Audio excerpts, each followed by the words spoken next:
Yeah, let's start with some big news coming from Orlando Pirates now. We've been tracking this story initially. Andre de Jong concluded, done deal. Old story that the new story that we're moving to is now who could potentially make way. And we are being told that MABASA, who's been absent for the last little while in a couple of matches, not played in a cup final on the matches before, enters the final 6 months of his contract at Orlando Pirates. As things stand, no official news around whether he's going to sign, what would be tabled, or whether he would be move on, or whether Orlando Pirates would be even willing to let him go in the January transfer window. What we do know is that there is interest for a player who scored, 16 goals just 2 seasons ago and finished top goal scorer. It will be interesting how it plays out. And I want Mark Haskins to just rope him in here just to hear his thoughts on the potential exit of Tshegofatso MABASA at Orlando Pirates. Well, that's what I alluded to a couple of weeks ago when we learned about the interest of Andre de Jong, and obviously Tshegofatso MABASA would be one of those that you would imagine might wake his way out of the club this season. Only playing 9 games in all competitions, scoring 4 goals, even though he hasn't had much game time. He's a proven goal scorer. When I look at his stats from last season, 48 games, 15 goals, 1 assist. So he's someone that knows how to find the back of the net. So I think it would be a big blow for them. But for the player himself, I think he probably needs to make a move. Yeah, talking about moves, by the way, we will keep a close watch on the Tshegofatso MABASA story as it develops.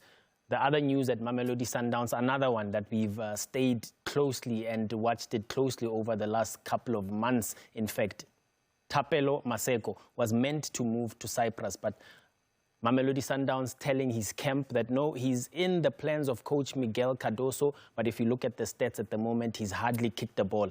Officially, his camp has gone back to Tlorkop to discuss a possible loan move, either locally or abroad. And that's another one that we will bring it to you as it happens. So you can expect Thapelo Maseko to move on from Mamelodi Sundowns in the next couple of weeks when the January transfer window officially opens. Let's roll the days back now to the FIFA World Cup. The draw took place on Friday. Bafana playing Mexico in the opening match, South Korea, and wait to see who in that FIFA playoff joins them in that group out in the Americas. Ronwen Williams reacting to facing Mexico, a draw that happened replicates 2010. Here's the skipper. Yeah, amazing. Obviously, it's a replay of the opening game of the 2010 World Cup. Now roles are reversed. We're going to be away. And obviously, we know how difficult it is. But it's always nice. You want to play a host nation because then you get that feel, you get the atmosphere, you feel the, the electricity, the energy. And I'm excited and I'm happy. I think it's a good draw. I think it's one that people shouldn't look at names, but just know that them being there is going to be tough, and we shouldn't start collecting points before we do the job. We need to have that mindset, but also believe that we can go out there and give a good account of ourselves. Now, the final story completely shook African football and the world at large to some degree. FIFA confirming over the weekend that they've held discussion with CAF, and guess what? They've decided, surprisingly, to agree that the clubs have been given the green light to only release players for the Total Energies Africa Cup of Nations in 2 weeks' time, 7 days before the tournament starts. Unbelievable. 7 days before the tournament starts. I'm going to come back to Dr. Khumalo, but first here's Bafana assistant coach Helman Kelele saying, this is diabolical.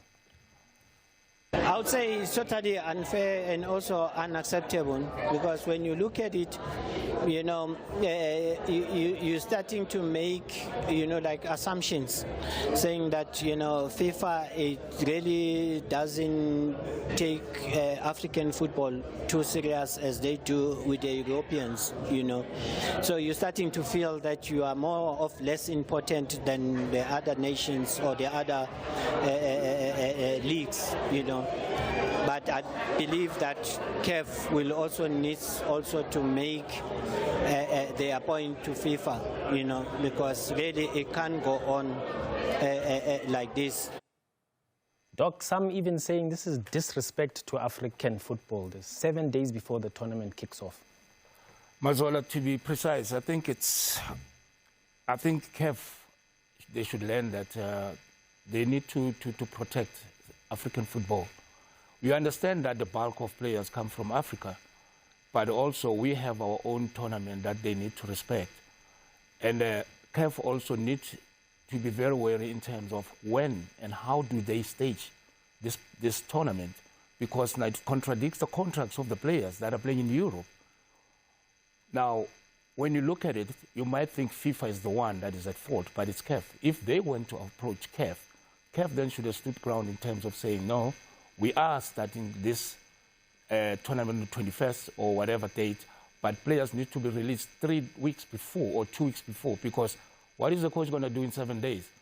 But maybe on the other hand, it's good for Bafana because 90% are local.